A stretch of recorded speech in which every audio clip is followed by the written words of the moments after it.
Yep. Seen that one coming. Seen that coming from a mile away. Big shocker. Marbel is not just some random kid that has the ambitions of the family placed upon her and she's really, really smart for her age. Nope. In fact, she is yet another isekai, another person transported to this world and causing problems. I really feel like every single main villain character or somebody manipulating things in this story is going to end up being somebody from another world coming to this world and using their knowledge to kind of mess with things, plus their unique skill. The unique skill is obviously the big thing that they always end up having. But yeah, it always makes me believe that like Tensura is like a prequel story to The Executioner and Her Way of Life. For those that watched that series or read that series, it's basically about a character who is an assassin that gets sent to kill isekais that come to that world, people that get transported to that world, because they always have some ability that will cause disasters in the future, and it's caused problems in the past. That could be the story. Like, literally in 100 years past what we're currently at in Tensura, there's going to be assassin groups that just kill all these people because we don't want no more of them.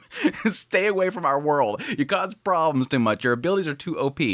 But no, again, it played out like I expected, that Marbel was going to be somebody special, and I was hoping it'd be like a 1,000-year-old vampire, maybe possibly a shapeshifter that's, acting like the daughter of this family. Because again, I felt like Granbell was being controlled.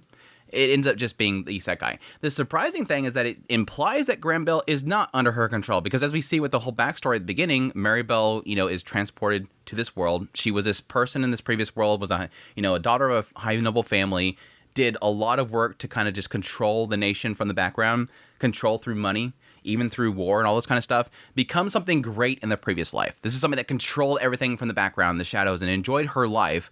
And now she's transported to this world, and now she's got this unique skill, greed.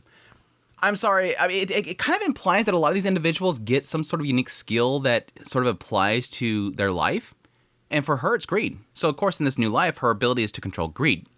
Now, here's the interesting thing, because again, to Granbell, that immediately, right off the bat, she's able to control the greed of the wet nurse. The wet nurse comes in, apparently she got tons of greed. Now, she says there's two different methods of using this ability, this unique ability. She can either, like, slowly over time manipulate their greed, or she can inject her own greed into somebody and thus pretty much break them. I'm assuming potentially with the wet nurse, she injected her own greed, because that lady looked broke. She legit was like, okay, yes, I want to serve this girl forever. I will give up my life for her. Like, it seemed like she broke. And I think the parents potentially she over time manipulated. Like, there's a drastic difference in how they seem to react and act around Marbel. And so I think the parents probably was a gradual thing. The wet nurse, she just broke her right off the bat. So very quickly, she's like trying this out. Eventually they say, oh, that's Granbell's room. That is the master, the forefather, Granbell. And to have an audience with him, you must be something special. So she actually goes up there later on. I like how she comes up there and, like, everybody else, she's controlling, she's doing well and everything. When she gets to that door, she's, like, nervous. But when she goes in there, he says, why didn't you control me? So it implies right there that he's not being controlled. And I would assume that's the case in the future. Now, again, over time, she could be manipulating him and he just doesn't know it. I mean, I doubt Yuki knows it. I'm going to get my theories on Yuki, by the way, later on. It could be that Granbell doesn't think he's being controlled, and yet she's the entire time been controlling him. Again, I doubt these people are like, oh crap, you tried it on me. Oh crap, the eyes, you tried it on me. He may think that he is not being controlled, but she's actually doing something. But anyways, let's assume that he's right, that she hasn't tried it on him. She said that he has control over his greed. Like, she's able to control people's greed, and she sees that he has a control over his ambitions. Everything that he wants, he has the strength to conceal it and contain it. So she's not able to manipulate him, presumably. It could be that too, because when she came there to the door, she was nervous around this guy. And that could come from the fact that everybody that she's run into before, she's able to control them. My parents, yeah, the king of the nation, controlled. The wet nurse, controlled. The servants around, controlled. Everybody that pops up to me, I can control them. But she gets to that door and she goes, I can't control him. Finally, I am weak. I am in front of somebody that I can't control. In her previous life, she spent a lot of her life controlling people. In this life, she's controlling people, and now she can't. I think that's where that fear comes from. So I do believe that she genuinely cannot control Granbell, or at least she has been trying to, and potentially has at this point, controlled him over time by slowly manipulating that. But either way, yeah, it does seem that he does give his, wishes and everything to her, which again, she's a princess of the kingdom, so unless they had a boy and the boy has to take control over the nation, it would presumably go to her no matter what. But She's now had the blessing of Granbell. All of his dreams is going to be given off to her, and now she's supposed to go off here. Now, here's the key thing here. Here's this cool thing where it's like, yeah, Granbell was actually a cool dude. He actually seems like a genuinely good guy. He's like, I want peace of the land. We control the Western nations. We want to have peace amongst them. We want equality. Granbell, he wants equality, and he wants Marbel to take those dreams of his, of equality, of humankind. That's where the problem is.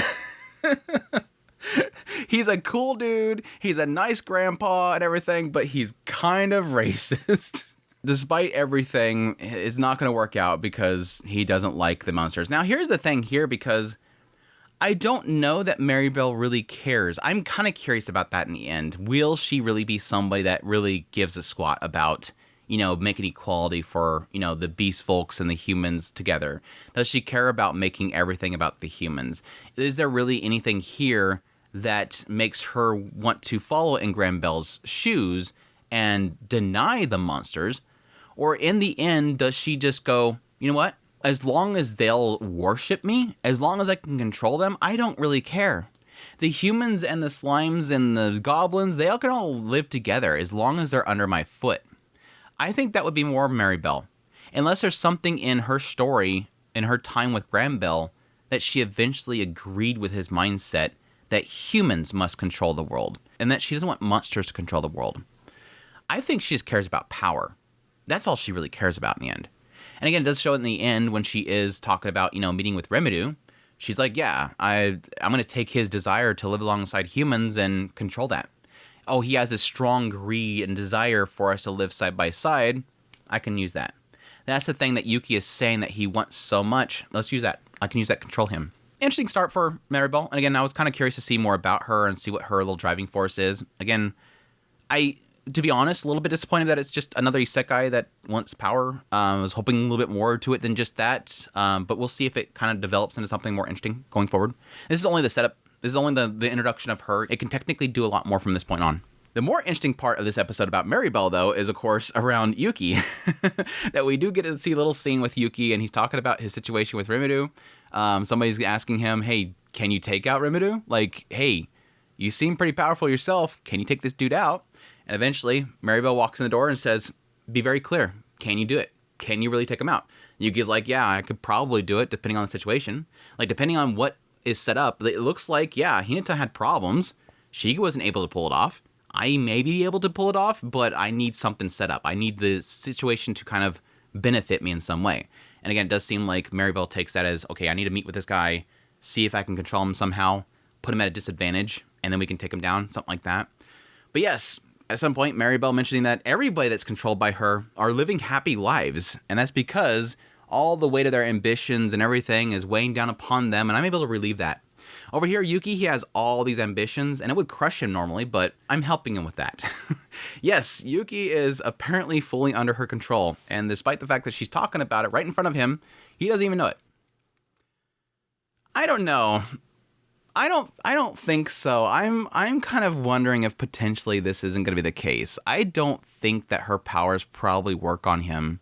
Either he's going to have some way of getting out of it and he's just playing along with it, or just in general doesn't work on other isekais. I'm kind of wondering, and it would probably be a thing where later on Marbel is going to try to control Rimuru.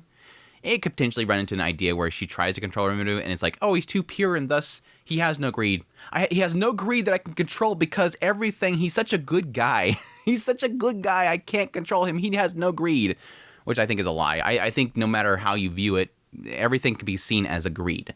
And for Rimuru, yes, the desire to have everybody be peaceful is a greed. That is a selfish desire that he wants. It's a selfish desire that helps everybody, but it's still your own desire. It is a form of greed in a sense. So it'll probably turn to a thing where Rimuru is too pure and has no greed, but I just kind of have a feeling it's going to turn to a thing where it doesn't affect other individuals. And again, I think that Yuki is just playing into it. Now, it did show his eyes red, and that's technically a physical representation of it working on him, so you would believe that it actually is working, but I don't know, I just have a feeling it's not going to be that simple. I think that she's trying to control him, and he's just playing into it. I don't know, we'll see. Could, in the end, it be that Yuki was always a good person, and in actuality, every time we've seen him and he's working against Rimuru, it's always been Marbel, and that in the end, Yuki's going to be a cool guy and we're going to be able to save him, and he's going to be an ally of Rimuru in the future after we defeat Marbel. Could be. I don't know. I'm not going to put it past the story. It seems like everybody else that was once an enemy ends up turning into an ally of Rimuru in the future. So we'll see. The last little scene we did have of Marbel, though, was the fact that she does claim that she has cleaned up the remaining mess that was left behind before, and that is killing the merchant. And yes, it's done using a sniper. Sniper takes him out. Kind of throws him off quite a bit there. Sui is a little bit thrown off there, but yes, it looks like we're incorporate. I want to say they've mentioned, or at least hinted, the idea of the, reincarnated Isekais potentially bringing over technologies and whatnot. I think guns was included in them. I don't remember, but either way, it's a sniper. Again, Soe completely thrown off. Like, holy crap, we have snipers in this world that are shooting from that damn far away. So we'll see. It wouldn't be a shock to me because, again, if they're definitely tied in with Marbel, I have no doubts that Marbel would bring over technologies like that. Again, she used military to gain power before and manipulate people, so wouldn't put it past him. On Rimuru's side of the whole thing, yes, we have the goofballs getting together and trying out the dungeon. I like how later on Rimuru's like, yeah, in the end, it just turned into them wanting to try out the dungeon themselves. They just wanted to see the dungeon that they created and have fun in it. So in the end, it's not really about taking down this group. It was about them just wanting to have fun in there. But yes, them doing the whole training montage, getting stronger, eventually getting some OP weapons and armors and everything like that. Freaking Rimuru turning into like a Grim Reaper of some sorts. Eventually taking down the group and them getting called away. But I think the most interesting thing here, obviously, is that at some point Rimuru tries out using holy magic by believing in himself. So he's basically encompassing this artificial body, and then as this artificial body, he's becoming a minion to himself, and thus calling upon this power so that he can use holy magic. Now, here's the funny thing, because when he goes back and they're all celebrating, he's like, this is what it means to borrow a god's power. Instead of giving users the specific things they ask for, the god themselves do the computations.